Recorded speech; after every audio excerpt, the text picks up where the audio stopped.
నా పేరు బైకర్ నరేందర్ యాదవ్. సంస్థ నారాయణపురం, ఒంగోలు నియోజకవర్గం, బీసీ నాయకుడిని. ఫస్ట్ నుంచే గొంతుక బీసీ నాయకుడు.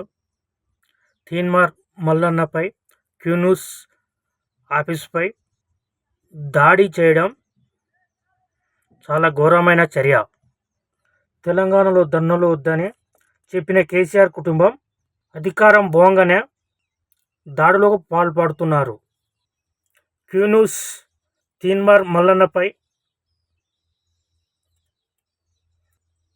జరిగిన దాడిని తీవ్రంగా ఖండిస్తూ ఇలాంటి చర్యలను పునరావృతం కాకుండా కఠినమైన చర్యలు తీసుకోవాలని తెలంగాణ ప్రభుత్వాన్ని కోరడం జరుగుతుంది. అదేవిధంగా బీసీలపై దాడులు చేస్తే మాత్రం మీ ఇండ్ల ముందల వచ్చి మిమ్మల్ని తగలబెట్టేదాకా, మీపై దాడులు చేశాక మేము బీసీ నాయకులుగా మేము ఊరుకునేది లేదు. బీసీ నాయకులపై చేస్తే ఈ అగ్రకుల నాయకుల భరతం పడతామని